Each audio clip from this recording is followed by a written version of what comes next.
ನಮಸ್ಕಾರ ವೀಕ್ಷಕರೇ, ಮತ್ತೊಮ್ಮೆ ನಿಮಗೆಲ್ಲರಿಗೂ ಗೀಶ್ ಕಿಚನ್ಗೆ ಆದರವಾದ ಸ್ವಾಗತ. ಇವತ್ತು ನಾವು ಅಮೆರಿಕನ್ ಸ್ವೀಟ್ ಕಾರ್ನ್ ಕಟ್ಲೆಟ್ ಹೇಗೆ ಮಾಡೋದು ಅಂತ ನೋಡ್ಕೊಂಬರೋಣ.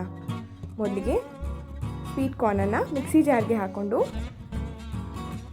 ತರಿಯಾಗಿ ರುಬ್ಕೊಳ್ಳಿ. ನುಣ್ಣಗೆ ಅಲ್ಲ, ಈ ರೀತಿಯಾಗಿ.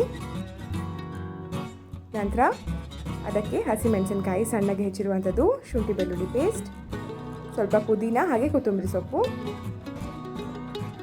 ಬೇಯಿಸಿ ಸ್ಮ್ಯಾಶ್ ಮಾಡ್ಕೊಂಡಿರುವಂಥ ಆಲೂಗಡ್ಡೆ 1 ಕಪ್, ಸಣ್ಣಗೆ ಹೆಚ್ಚಿದ ಈರುಳ್ಳಿ 3/4 ಕಪ್,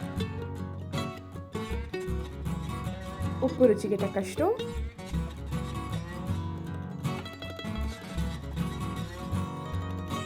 ಸ್ವಲ್ಪ ಚಾಟ್ ಮಸಾಲ ಅರ್ಧ ಚಮಚದಷ್ಟು, ಖಾರ ಪುಡಿ 1 ಚಮಚ, ಚೆನ್ನಾಗಿ ಕಲಿಸ್ಕೊಳ್ಳಿ. ಬ್ರೆಡ್ ಕ್ರಮ್ಸ್ 2 ದೊಡ್ಡ ಚಮಚದಲ್ಲಿ, ಹಾಗೆ ಚೆನ್ನಾಗಿ ಮಿಕ್ಸ್ ಮಾಡ್ಕೊಳ್ಳಿ. ಇದೇನಾದರೂ ನೀರು ಅನಿಸಿದ್ರೆ ಬ್ರೆಡ್ ಕ್ರಮ್ಸ್ ಒಂಚೂರು ಜಾಸ್ತಿ ಹಾಕೊಳ್ಳಿ. ಇದು ಉಂಡೆ ಕಟ್ಕೊಳ್ಳೋ ಹದಕ್ಕೆ ಬರಬೇಕು. ಹಾಗೆ ಒಂದು ಪ್ಯಾನಲ್ಲಿ ಬೆಣ್ಣೆ, ಇದನ್ನು ಕಟ್ಲೆಟ್ ಆಕಾರದಲ್ಲಿ ಮಾಡ್ಕೊಳ್ಳಿ. ಯಾವ ಆಕಾರ ಬೇಕೋ ಆ ಆಕಾರದಲ್ಲಿ ಮಾಡ್ಕೋಬೋದು. ಹಾಗೆ ಬ್ರೆಡ್ ಕ್ರಮ್ಸಲ್ಲಿ ಉರುಳಿಸ್ಕೊಳ್ಳಿ. ತವಾ ಮೇಲೆ ಬೆಣ್ಣೆ ಹಾಕಿ ಫ್ರೈ ಮಾಡಿ.